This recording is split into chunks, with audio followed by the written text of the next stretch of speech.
Bem, pessoal, sejam novamente muito bem-vindos, bem-vindas ao nosso quarto episódio do Penal Pro Podcast. É uma grande alegria e satisfação poder estar chegando, não é, nesse número junto com vocês, agradecendo todo o apoio, agradecendo toda a força que a gente tem recebido de vocês e pedindo já para vocês curtirem esse conteúdo, compartilharem nas redes sociais, compartilharem nos grupos de WhatsApp, no Instagram e poderem também comentar, republicar aquilo que a gente tem feito para que isso possa chegar a mais pessoas. No episódio anterior, nós trabalhamos com mais um dos pontos polêmicos de direito penal material relativo à nossa lei antifacção. Nesse momento, nós vamos começar a trabalhar ou tentar organizar alguns temas também do processo penal, também do direito penal formal, por assim dizer.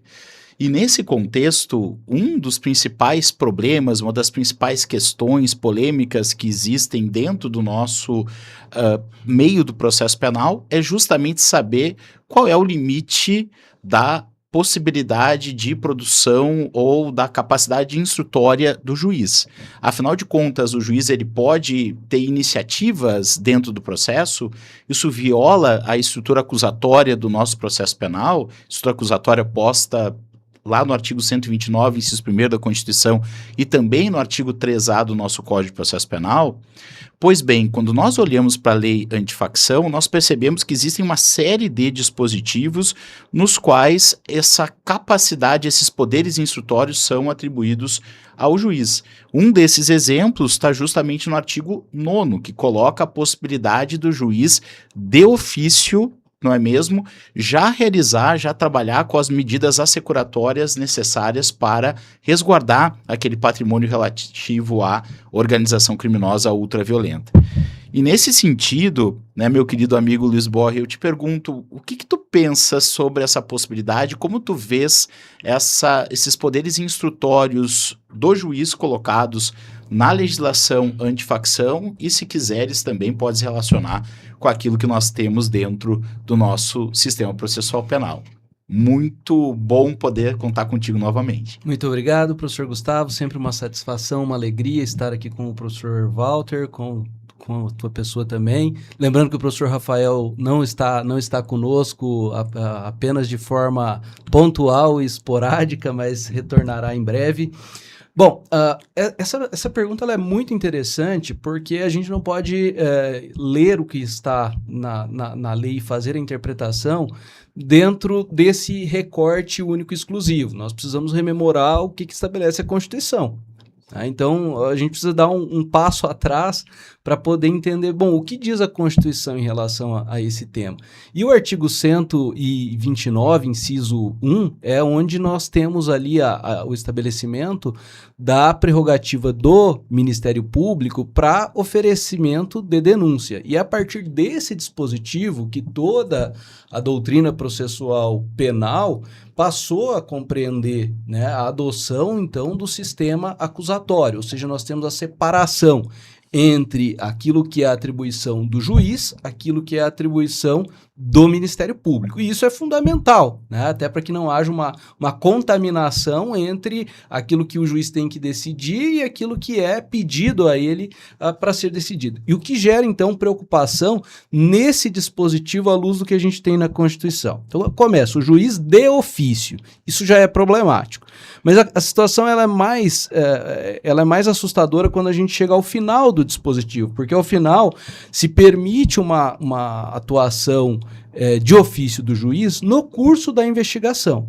Se isso já é duvidoso, já é problemático no curso do processo criminal, isso gera um debate ainda mais intenso e, então, de duvidosa constitucionalidade esse dispositivo, quanto à possibilidade do juiz decretar essas medidas assecuratórias patrimoniais no curso da investigação e de ofício. Né? Esse tipo de leitura do legislador, ele sempre gera um mal-estar, porque também parte de uma certa premissa de que o legislador está compreendendo o delegado de polícia e o Ministério Público como partes que são incapazes de fazer o próprio trabalho. Por que o juiz tem que fazer o trabalho do delegado? Por que o juiz tem que fazer o trabalho do promotor de justiça? Então, essa é uma questão que é muito, muito intensa e muito, muito forte do ponto de vista teórico, mas que também gera esse destaque, esse alerta para o nosso legislador, que tem que entender que cada profissional tem as suas atribuições constitucionalmente delimitadas e tem um motivo pelo qual aquilo está constitucionalmente desenhado. Cada um no seu quadrado, né? Para ser bem objetivo. Eu concordo plenamente contigo, né, Luiz? Infelizmente, esses poderes instrutórios colocados nas mãos do juiz, muitas vezes, acabam justamente enviesando a decisão final, especialmente quando nós temos relativizações em relação ao papel, né, do juiz das garantias na investigação. Né? E isso, infelizmente, acaba aparecendo com muita frequência. E nesse contexto, pessoal, pegando o gancho do Luiz e tentando também saber um pouquinho mais do professor Walter Bittar, sobre o papel da investigação, né, do Ministério Público trazido aqui na lei antifacção, como que tu vês, né, professor, esse papel da investigação por parte do Ministério Público enquanto possibilidade concreta de enfrentamento desse tipo de criminalidade, que a gente sabe que é uma criminalidade complexa, que é uma criminalidade que tem, não é, tentáculos não apenas no âmbito dessa organização, mas também existe muitas vezes agentes estatais, não é, que estão envolvidos de certa forma com essas atividades. E também, aproveitando, né, professor Walter, sem querer abusar, mas sobre a questão dos prazos, né, para essa investigação. Porque nós temos prazos estabelecidos no Código de Processo Penal e também legislações esparsas como a Lei de Drogas, que são prazos que a gente sabe que na prática são muito difíceis de serem cumpridos. São prazos exíguos demais para a quantidade de policiais que nós temos, que tentam exercer o seu trabalho, claro, com muita dignidade, com seriedade, mas realmente é um desafio grande. Nesse contexto, queria te ouvir um pouquinho, meu amigo. Professor Gustavo e as pessoas que nos acompanham, eu já me manifestei em outras vezes que, infelizmente, essa hipertrofia do Ministério Público, ela não é um problema por si só do Ministério Público ser reforçado com relação à investigação no caso de organizações criminosas, mas é a ausência de regras. Então, dentro da lei antifacção, o artigo 5º, que vai tratar dos prazos, ele faz inicialmente uma menção ao inquérito policial, o que eu julgo muito positivo. Por que eu julgo muito positivo? Mas o inquérito policial, ele já é um modelo superado, ele é um modelo muito criticado. Ele é um modelo superado, ele é um modelo muito criticado, mas ele é um instrumento investigativo do processo penal que pelo menos tem uma normatização, ainda que não ideal, presente no Código de Processo Penal. E regra, como o professor Euri gosta de dizer, é garantia. Garantia de quem? Garantia de quem é acusado. Aqui, numa legislação onde tendeu-se ou explicitamente escancarou-se um poder muito maior às autoridades públicas nas investigações desse tipo específico de criminalidade, o que falta, a par de tudo que você já falou, professor Gustavo, é que não existe um regime de sanção para as autoridades públicas que desrespeitarem os limites que essa lei quer estabelecer. Então, para aquele que é o estudante de direito, o que eu estou querendo chegar aqui como problema, para vocês entenderem, é que esse prazo de conclusão de 90 dias, ele não vai ser respeitado. Por que ele não vai ser respeitado? Porque nós tradicionalmente temos na jurisprudência brasileira a relativização ampla, completa, não vou dizer que irrestrita, porque irrestrita ela não é, porque há casos pontuais em que cada tribunal estabelece o seu critério de proporcionalidade e razoabilidade e poderíamos até fazer um podcast aqui sobre a má utilização dos conceitos principiológicos no processo penal brasileiro, onde, na verdade, cada tribunal, cada juiz, cada desembargador, cada ministro tem o seu próprio critério e vai aplicar o chamado caso concreto. Isso não traz segurança para ninguém. Então, uma lei que se pretende para o enfrentamento de algo tão grave, porque nós estamos diante realmente de um fenômeno de ultraviolência e a preocupação com o crescimento de organizações criminosas e grupos criminosos no nosso país e no mundo, isso deveria ser um ponto muito importante. A inexistência de sanção à autoridade que não cumpre do seu papel. Por quê? A complexidade de uma organização criminosa é sempre destacada pela doutrina logo no início do tratamento sobre o tema. E nos crimes previstos nessa lei, nós sabemos que na prática, quando nós tivermos o suspeito ou o indiciado preso, a complexidade do fato praticamente inviabiliza sua conclusão no prazo de 90 dias dentro da realidade brasileira, salvo casos excepcionalíssimos. E aqui, o problema é que o juiz não vai agir de ofício, ou raramente vai agir de ofício, especialmente em primeira instância, para conceder habeas corpus à defesa numa situação como essa. Vejam que numa das nossas últimas alterações processuais penais importantes, tentou-se estabelecer um prazo de 90 dias e, não havendo nova requisição ou movimentação da autoridade, a revogação da prisão preventiva seria automática. Então, vários doutrinadores se manifestaram nesse aspecto. Porém, os tribunais brasileiros, utilizando o seu poder ou de uma interpretação diversa, não quero aqui ficar entrando em divergências de interpretação, mas relativizou essa regra. Então, essa regra, ela entra dentro de uma lei já relativizada pela jurisprudência e com amplo conhecimento dos operadores do direito. Então, a gente sabe que isso aqui não tem utilidade, mesmo porque a própria lei, aí o professor Luiz pode falar com mais propriedade sobre isso do que eu, ela remete a aplicação a todo e qualquer tipo de investigação. E qual é o problema da investigação presidida pelo Ministério Público no Brasil hoje? A ausência de regras. Podemos aqui debater, temos os limites constitucionais. Os limites constitucionais, com a interpretação que está se dando hoje. A revelia de Alexis e do Working, que são utilizados e são citados equivocadamente com relação a essa matéria, fazem com que qualquer dispositivo legal que não tenha sanção, ele se torne inútil. Então, a lei deveria sancionar, porque a jurisprudência não vai estabelecer, porque ela nunca estabeleceu um limite de sanção objetivo para investigações de alta complexidade. Pelo contrário, ela flexibilizou.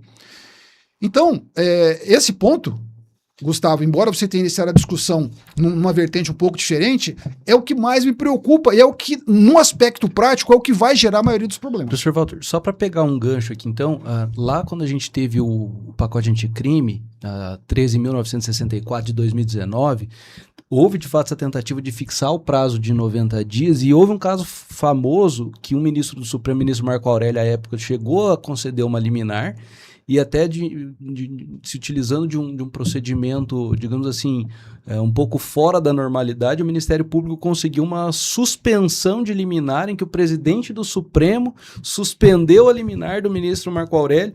E, de novo, a gente volta à seguinte questão. O legislador fixa um prazo de 90 dias lá no pacote anticrime. Aqui, novamente, fala em prazo de conclusão da investigação de 90 dias, prorrogável por mais 90 dias.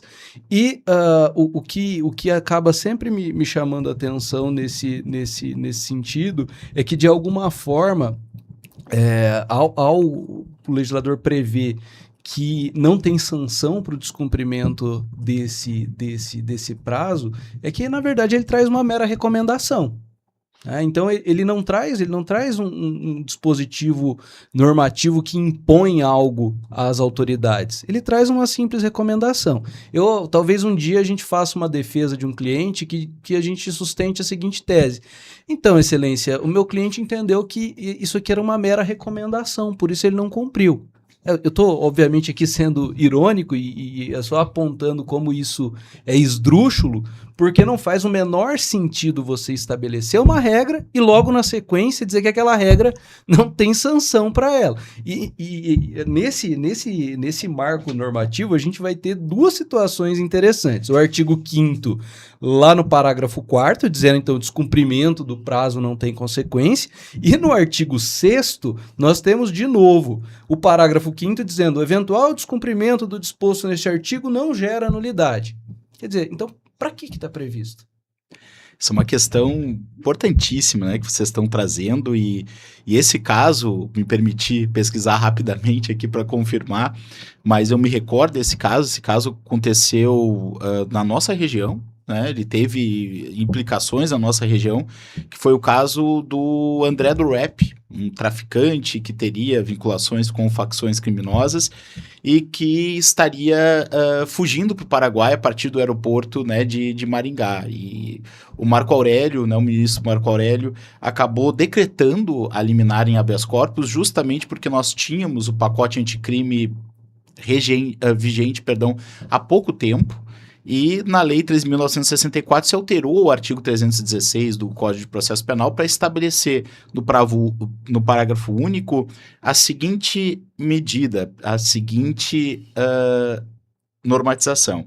Decretada a prisão preventiva, deverá o órgão emissor da decisão revisar a necessidade de sua manutenção a cada 90 dias, mediante decisão fundamentada de ofício, sob pena de tornar a prisão ilegal. Eu chamo atenção para esse dispositivo porque nós precisamos compreender, afinal de contas, o que vai valer daqui por diante, né? Utilizando aquelas regras de interpretação que a gente aprendeu nas primeiras séries do curso de Direito, me parece, né, que não apenas o Código de Processo Penal tem uma natureza de decreto-lei, né, o que é problemático em termos de hierarquia de normas, mas também nós temos uma norma mais nova nesse sentido. Então, o que era garantista, né, para ser bem objetivo com os nossos telespectadores, do pacote anticrime está sendo relativizado pela lei antifacção. Justamente porque o ministro Marco Aurélio, voltando a esse caso, concedeu a liminar em habeas corpus justamente porque o juiz do caso não havia revisado a necessidade de manutenção daquela prisão preventiva no prazo de 90 dias, circunstância objetiva. E agora nós temos dentro da lei antifacção um dispositivo que relativiza essa circunstância objetiva e diz, olha, ok, se nós investigarmos por muito tempo, isso não vai consolidar um constrangimento legal e a partir disso, então, nós podemos investigar o tanto quanto nós quisermos. Esses prazos para investigação, eles existem, isso é importante a gente poder firmar, não apenas por um critério de eficiência, mas também por um critério de garantia. É uma garantia que nós tenhamos uma investigação num prazo razoável, mas também que a gente tenha investigação no prazo razoável para poder formar, não é essa primeira impressão acerca da responsabilidade criminal do sujeito passivo da investigação, como que é o professor Auri. Então, me parece que essa antinomia, e daí voltamos ao nosso legislador, porque não é... E eu sempre digo aos meus alunos, existe um aparato muito caro que a sociedade suporta através dos seus impostos com assessores legislativos, parlamentares, que deveriam saber sobre essas antinomias, que deveriam se alertar para essas situações, e claro que alguém pode dizer, o professor Gustavo está sendo ingênuo, talvez, mas nós precisamos sempre apontar essas contradições justamente para mostrar o que está em jogo, que é justamente a liberdade. Professor Gustavo, e olha só como essa lei ela é muito rica em contradições e até em situações, como a gente comentou no episódio anterior, de situações novas que até então a gente não tinha visto. Esse artigo 5º, ele vem no parágrafo 6º, e institui, ele tá tratando do seguinte contexto, que existem ali alguns prazos para o juiz decidir sobre representações, que essas representações podem ser formuladas, por exemplo, para pedir prisão, para pedir medidas assecuratórias, patrimoniais, etc, etc. E aí, o parágrafo 6º traz a seguinte situação. Indeferida a representação do delegado de polícia e não sendo interposto pelo membro do Ministério Público, poderá o delegado de polícia, no prazo de 48 horas, submeter a matéria à revisão da instância superior competente do órgão ministerial. E aí a pergunta que eu faço, e aí, já até para poder dialogar um pouquinho também com o professor Walter, é a seguinte. Num contexto como esse...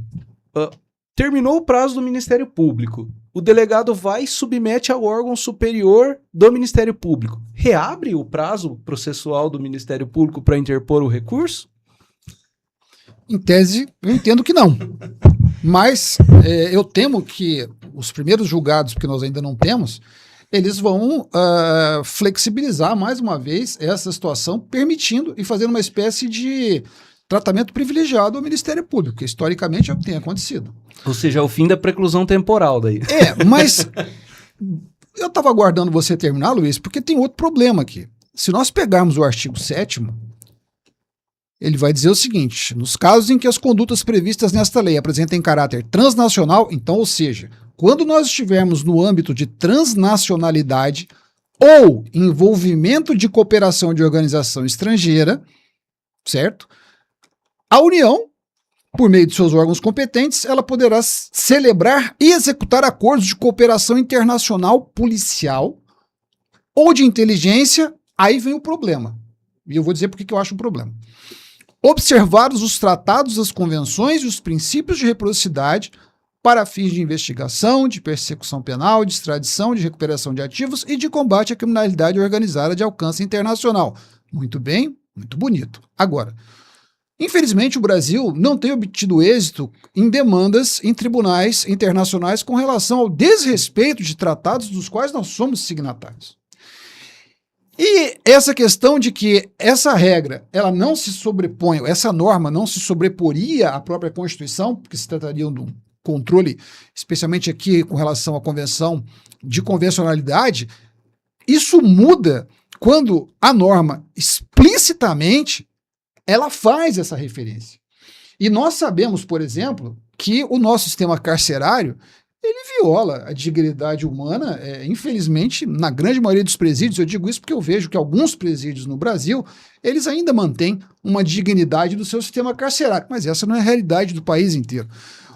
E aí eu falo, nós vamos ignorar para sermos sancionados internacionalmente, ou nós poderemos ter a aplicação de uma regra, não mais como controle de convencionalidade, mas como regra introduzida procedimental e que poderá ser aplicada pelas defesas na instrução dos seus clientes, justamente para tentar frear esse ímpeto e esse poderio estatal. E no formato do Ministério Público Brasileiro hoje, é claro que nós vamos ter problema. Por quê?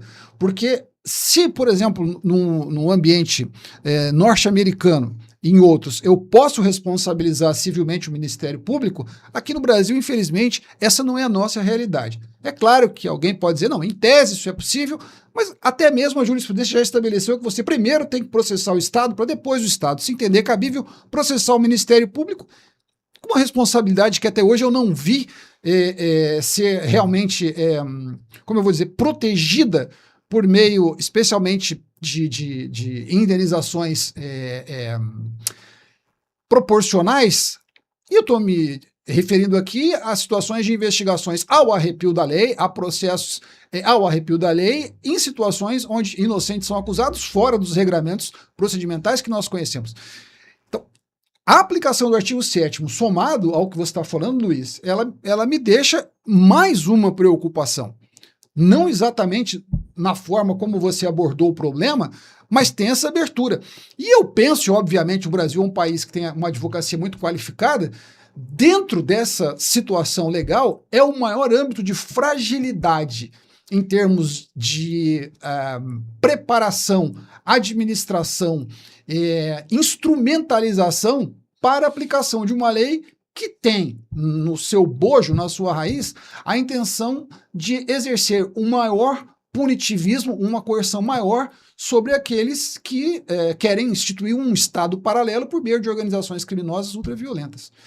Então, isso me perturba. E assim como o professor Gustavo falou assim, talvez eu esteja sendo inocente, eu posso dizer aqui num outro enfoque, talvez, professor Gustavo, eu esteja sendo muito pesado ou fazendo uma análise muito pessimista.